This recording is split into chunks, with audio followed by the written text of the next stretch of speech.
మీరందరూ నా క్యాస్ట్, ఇప్పుడు నేను ఎవరు పేరు సంబంధం లేదు. నా క్యాస్ట్ వాళ్ళతో మాట్లాడడం చాలా బాగుంటుంది ఎప్పుడైనా సరే. అంటే హావభావాలు కలుస్తాయి, మనసు చెప్పిన మాట వింటుంది, ఈయన కూడా ఎడ్యుకేషన్ సిస్టంలో ఉన్నాడని చెప్పేసి. కాబట్టి ఇలా మీ అందరినీ కలవడం చాలా సంతోషంగా భావిస్తూ, నేను ఒక ఆర్గనైజేషన్ పనిచేస్తాను, 2001 నుంచి పనిచేస్తున్నాను. మీకు అందరికీ ఐడియా ఉండి ఉంటుంది. మన కాంపిటీషన్ ఉన్నటువంటి స్కూల్స్, శిశు మందిర్ స్కూల్స్ మీకు ఐడియా ఉంటుంది. దాన్ని ఒక ఆర్గనైజేషన్ మెయింటైన్ చేస్తుంది ఆల్ ఇండియా లెవెల్లో, దట్ ఈస్ విద్యాభారతి. విద్యాభారతికి నేను అల్లిమి, దానికోసం పనిచేస్తూ ఉంటాను. 2018లో పెద్ద చర్చ జరిగింది భారతదేశంలో ఆర్గనైజేషన్, ఇన్నర్ ఆర్గనైజేషన్లో, మొత్తం total all right wing organisations. అసలు ఈ దేశం ఎట్లా ఉంది ఇప్పుడు, ఇట్లా ఉండడానికి గల కారణం ఏంటి అంటే ఎడ్యుకేషన్ సిస్టమ్. మనం అందరం ఎడ్యుకేషన్ సిస్టంలో కాబట్టి ఆ 18లో ఒక ఆర్గనైజేషన్ ఫామ్ చేశారు. కస్తూరి రంగన్ చైర్మన్ గా నేషనల్ ఎడ్యుకేషన్ పాలసీ 2020 పేరు మీద ఒక ఆర్గనైజేషన్ ఎస్టాబ్లిష్ చేశారు. ఏవైతే మీరు ఇప్పుడు 2020 నేషనల్ ఎడ్యుకేషన్ పాలసీ 2020 వింటున్నారో అవన్నీ కూడా విద్యాభారతి డైరెక్ట్ గా 80% విద్యాభారతి ప్రపోజ్ చేసినటువంటి థీమ్స్ అన్ని కూడా అందులో ఉన్నాయి. సో ఏ ప్రపోజ్ చేశారంటే, ఆశ్చర్యపోతారు మీరు, 1775లో ఇండియాలో ఉన్నటువంటి ఎడ్యుకేషన్ సిస్టమ్ ని 70% పైగా యాజ్ ఇట్ ఈస్ గా పెట్టారు. అంటే మీరు అర్థం చేసుకోండి ఇండియా ఎడ్యుకేషన్ లో ఎంత ఫాస్ట్ ఉందో. నేను చెప్పే 1775 బిఫోర్.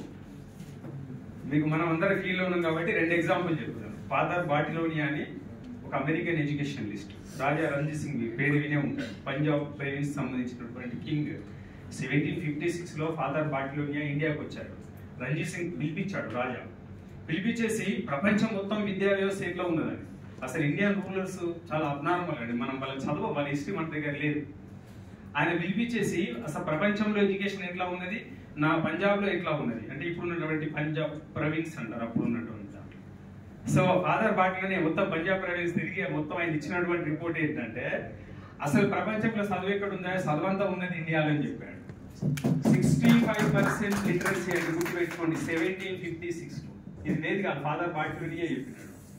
సో ఇటువంటి ఒక దేశము తర్వాత సరే డిస్ట్రాయ్ అయింది, అవన్నీ మనకు అనవసరం. కానీ ఇప్పుడు యాజ్ ఎ ప్రైవేట్ మేనేజ్మెంట్స్, పూర్వకాలం కూడా అన్ని ప్రైవేట్ మేనేజ్మెంట్సే. మీరు ఏదో రాజులు బాగా అందరికి ఫ్రీగా ఇచ్చి చదువు చెప్పించారనుకున్నాం, కాదండి.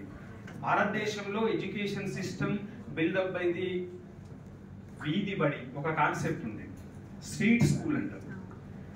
అసలు మన తెలంగాణలో కూడా మీరు ఎవరన్నా ఒక 90 సంవత్సరాల వ్యక్తి మీకు కనిపిస్తే అడగండి, ఈ నోస్ ఉర్దూ బెల్.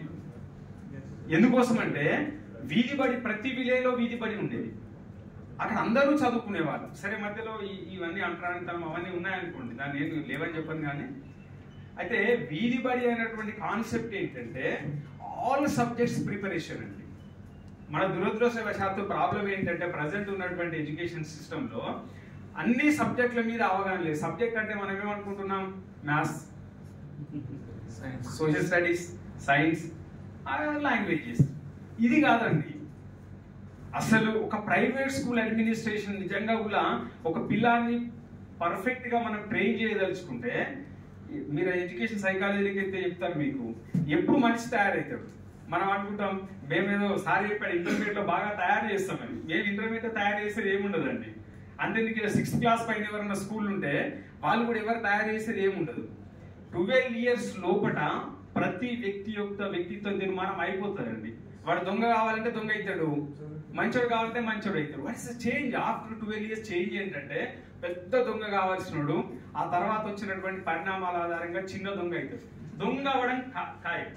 కాబట్టి 12 years బిఫోర్ ఒక వ్యక్తి యొక్క వ్యక్తిత్వ నిర్మాణం మొత్తం అయిపోతుంది. వాటికి మనం ఏం చేయాలి?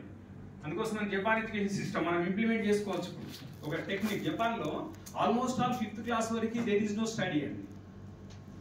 There is no study. Major schools లో ఏం చేస్తారు, ఎవ్రీ క్లాస్ కి 2 teachers ఉంటారు. ఒకరేమో ముందు సబ్జెక్ట్ చెప్తుంటారు ఓరల్ గా, వెనుక ఒకరు రిపోర్ట్ తీసుకుంటుంటారు. ఆఫ్టర్ 5th క్లాస్ తర్వాత ఆ స్కూల్ నుంచి ఒక రిపోర్ట్ ఇస్తారు. ఏమి ఇస్తారు, వీడికి ఈ ఫీల్డ్ లో ఇంట్రెస్ట్ ఉన్నది, ఈజ్ ఇంట్రెస్ట్ ఇన్ లిటరేచర్, వీడు బాగా కథలు చెప్పగలుగుతాడు, బాగా రాయగలుగుతాడు, ఈ టెక్నికల్ గా ప్రతిదాన్ని వీడు అబ్జర్వ్ చేయగలుగుతాడు అనేటువంటి ఒక రిపోర్ట్ ఇస్తారు. ఆ రిపోర్ట్ ఆధారంగా 6th క్లాస్ లో అడ్మిషన్ చేస్తారు. ఆల్మోస్ట్ ఆల్ 5th క్లాస్ వరకు జపనీస్ మీడియం ఉంటుంది, మాతృభాష. కాబట్టి మన దగ్గర కూడా ఇట్లా ఒక కొత్త సిస్టమ్ని మనం ఇంప్లిమెంట్ చేయొచ్చు. ఎందుకోసం ఇంప్లిమెంట్ అంటే 5th క్లాస్ వరకే. 5th క్లాస్ అంటే 7+5. యాక్చువల్గా ఈ 2.5 years మన దగ్గర కూడా ఎన్ఈపీలో పెట్టారు.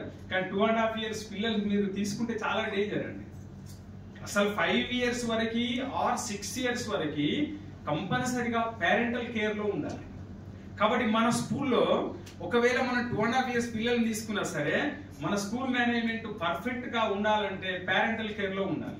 కాబట్టి 2.5 years నుంచి కనీసం 6 సంవత్సరాల వరకు పేరెంటల్ కేర్లో ఉండాలి. పేరెంటల్ కేర్ అంటే మీకు అర్థమవుతుంది, పిల్లల్ని ఎప్పుడు కూడా ఏమి అనద్దండి. మీ పిల్లలు మీ దగ్గరికి రావాలంటే, నేను చాలా మంది పిల్లలు కొద్దిమంది మీకు ఆల్రెడీ చేస్తాను, మన స్కూల్కి రావాలంటే ఏడుస్తుంటారు పిల్లలు, నేను నా స్కూల్కి పోనండి. కొద్దిమంది పిల్లలు స్కూల్కి పోవాలనే ఇంట్రెస్ట్, నేను ఇంట్లో ఉన్నాను పాప, ఇంట్లో ఉన్నాను మమ్మీ, నేను స్కూల్కి వెళ్తా అంటారు. రీజన్ ఏంటంటే ఏ స్కూల్ అయితే పేరెంటల్ కేర్ ఉంటుందో, పేరెంటల్ కేర్ కన్నా ఇంకెక్కువ కేర్ ఉంటుందో నేను తప్పనిసరిగా స్కూల్కి వెళ్తా అంటాడు. కాబట్టి 6 years వరకు అంటే 1st క్లాస్ వరకు మేనేజ్మెంట్ అందరూ ఒకసారి ఆలోచించండి, మన స్కూల్కి ఏ స్టూడెంట్ కూడా జాయిన్ అయిన తర్వాత రాకుండా ఉండగలడు అనేటటువంటి కాన్సెప్ట్ పక్క పెట్టేస్తే స్కూల్కి కంపల్సరీగా రావాలి. స్కూల్కు రావడం కోసమే స్టూడెంట్ ఏడవాలి, లేకుంటే బాధ పెట్టాలి, పేరెంట్స్ దగ్గర చెప్పాలి. ఇలా ఒక టెక్నిక్ ఉంటుంది.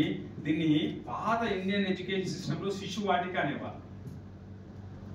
అంటే ఒక శిశువుకి ఏం కావాలి దాని గురించి ఒక పుస్తకం ఉండదు. మీకు అందరికీ సంస్కృత భాషలో చాలా శ్లోకాలు ఉంటాయి.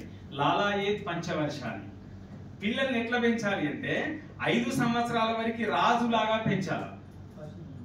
ప్రైవేట్ మేనేజ్మెంట్ వేరే కాదు గుర్తుపెట్టుకోండి. వీధి బడి కాన్సెప్ట్ చెప్పాను. వీధి బడి is the private, not run by the government are Kings, ఎవరు లేదు. కాబట్టి 5 సంవత్సరాల పిల్లలు మన దగ్గర 2.5 years నుంచి 5 years వరకు ఒకళ్ళు పిల్లలు వస్తే మనం రాజులాగా చూస్తున్నామా?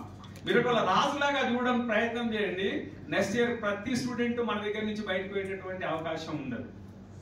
సో 5 సంవత్సరాలు అయిపోయింది, 6 అయిపోయింది, ఎట్లా చూడాలి అంటే ఫ్రెండ్ లాగా చూడాలి. 16 సంవత్సరాలు దాటింది, 10th క్లాస్ దాటింది, మేము ఇంటర్మీడియట్ ఎట్లా చూడాలంటే సేవకుని లెక్క చూడాలా. అయితే ప్రాబ్లం ఏంటంటే మనం అగెనెస్ట్ ఏంటి, చిన్న పిల్లల్ని సేవకులు లెక్క చూస్తున్నాము, బెదిరిస్తున్నాము.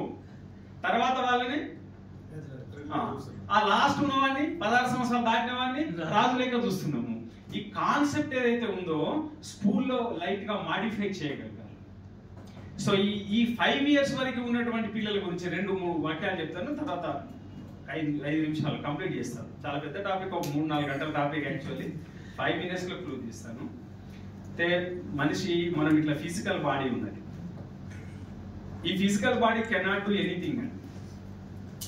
అసలు మీరు ఇప్పటికి కూడా డాక్టర్ దగ్గరికి వెళ్తారు, వెళ్ళేటప్పుడు ఓన్లీ ఫిజికల్ బాడీ వెరిఫికేషన్ అంటాడు. ఫిజికల్ బాడీ వెరిఫికేషన్ మీ రోగం ఏమీ తెలియదండి. దాని వెనుక ఒక బాడీ ఉంటుంది, బాడీ పేరు ప్రాణిక్ బాడీ. అట్లా అకార్డింగ్ టు యోగా, పతంజలి యోగ శాస్త్రం ఆధారంగా మనిషి శరీరంలో 5 కోశాలు ఉంటాయి. మన ఫిజికల్ బాడీ అన్నమయ కోశం, మీకు అందరికీ తెలుసు. దాని వెనుక ఉన్నది ప్రాణమయ కోశము, మనోమయ కోశము, విజ్ఞానమయ కోశము, ఆనందమయ కోశము. ఇలా 5 బాడీస్ ఉంటాయండి. ఒక్కొక్కటి ఇంకో అంటే లోపల ఉండవు. మీరు అనుకునే ఇది లోపల ఉంటుందండి, లేదు. ఇది మనకు కనిపించేది ఫిజికల్ బాడీ.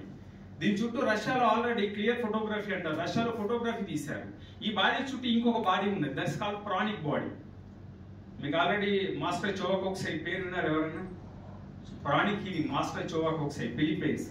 ఆయన ప్రాణిక్ హీలింగ్ అని ఒక సైన్స్ కనిపెట్టాడు. అదొక థెరపీ. ఇప్పుడు అదొక చాలా మటుకు ఫిలిపైన్స్ లో బాగా థెరపీ. ఇంతకుముందు ఎవరు ఏమనుకోకపోతే అంతకుముందు పాస్టర్స్, క్రిస్టియన్స్ పాస్టర్స్ వచ్చేవాళ్ళు, వాళ్ళందరూ కూడా ఈ ట్రైనింగ్ చేసుకుని వచ్చేవాళ్ళు.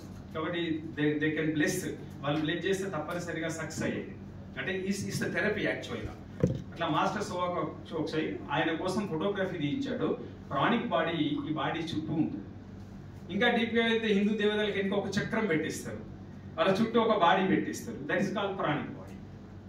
అంటే పిల్లలలో మనకి ఏ బాడీని డెవలప్ చేయాలంటే ఆశ్చర్యపోతాము. మన స్కూల్లో రాగానే ఫస్ట్ ఫిజికల్ బాడీనే చూస్తాం. ఫిజికల్ బాడీతో పాటు ఇంకా 4 బాడీస్ ఉంటాయి. అందులో దేన్నైనా సరే మనం టచ్ చేయగలుగుతున్నామంటే టచ్ చేయట్లేదు. ఒక్కసారి మన దగ్గరికి వచ్చే పిల్లల్ని టచ్ చేసి చూడండి, అసలు వాళ్ళది ఎంత ఇంటెలిజెన్స్ చెక్ చేయండి. జనరల్గా చాలా మంది పిల్లలు ఇప్పుడు ఉన్నటువంటి వరల్డ్ లో లేటెస్ట్ ఎడ్యుకేషన్ సర్వేలో ఏం చెప్పారంటే ఎవడు అన్యాయం చేస్తున్నాడంటే చదువుకున్నవాడు. మీకు తెలుసు దొంగ కేసు ఎవరు వాదిస్తారు? అడ్వకేటు. దొంగ నోట్లు ఎవరు చెప్పాలిస్తారు? బాగా చదువుకున్న కంప్యూటర్ ఇంజనీర్. దొంగ ఆపరేషన్ ఎవరు చేస్తాడు? చదువుకున్నటువంటి డాక్టర్లు. ఇట్లా మీరు ఏదన్నా చూడండి, ఇప్పుడు సమాజంలో ఒక తప్పు జరిగిందంటే చదువు లేని వాడు ఎవ్వడు కూడా చేసేటటువంటి అవకాశం ఉండదు. కాబట్టి చదువుకున్న వాడే తప్పులన్నీ చేస్తాడు. ఇది అనాది కాలం నుంచి చేస్తుంది, ఇప్పుడు కాదు, కొత్తగా వచ్చింది కాదు. అప్పుడు చదువు తక్కువ మందికి ఉండేది కాబట్టి తక్కువ మంది తప్పులు చేసేవాళ్ళు. ఇప్పుడు చదువు ఎక్కువ మందికి ఉన్నది. ఇలా ఎందుకు జరుగుతుందని చెప్పేసి లేటెస్ట్ వరల్డ్ ఎడ్యుకేషన్ సైకాలజీలో అనేక సర్వేస్ అన్ని తీసుకున్న తర్వాత పరిశోధన చేస్తారు, రీసెర్చ్ చేసిన తర్వాత వాళ్ళు చెప్పింది ఏంటంటే today's education system is not correct. ఈరోజు ప్రపంచంలో ఏ చదువు అయితే మనం చెప్తున్నామో అది పూర్తిగా తప్పు అని. అయితే ప్రపంచంలో చాలా మార్పు జరుగుతూ ఉన్నది. కాకపోతే వాళ్ళు ఏం చేస్తున్నారంటే యూనివర్సిటీ లెవెల్ నుంచి మార్పులు తీసుకొస్తున్నారు. భారతదేశం దురదృష్టం ఏంటంటే ఇంకా వీఆర్ ద ఫాలోవర్స్. మీరు ఆశ్చర్యపోతారు, మన నర్సరీ పిల్లలకు చెప్పడానికి కూడా మన సిస్టమ్ మనం పెట్టుకోం. నేను నర్సరీ పిల్లలతో పాటు 5th క్లాస్ వరకు లేకుంటే 2nd క్లాస్ వరకు మీ ఓన్ బుక్స్ ఉన్నాయా? మీ ఏరియా ఆధారంగా ఒక బుక్ క్రియేట్ చేశారా? లేదు కదా. అంటే నేను బుక్ ప్రింటింగ్ చేయమని చెప్పట్లేదు. కాబట్టి నిజంగా మన స్కూల్ బాగా డెవలప్ కావాలి. ఈవెన్ ఫైనాన్షియల్లీ నేను చెప్పేదంతా కూడా ఇది ఏదో ఎడ్యుకేషన్ లో బాగా పిల్లల్ని బాగా తయారు చేయమని అదొక కాన్సెప్ట్.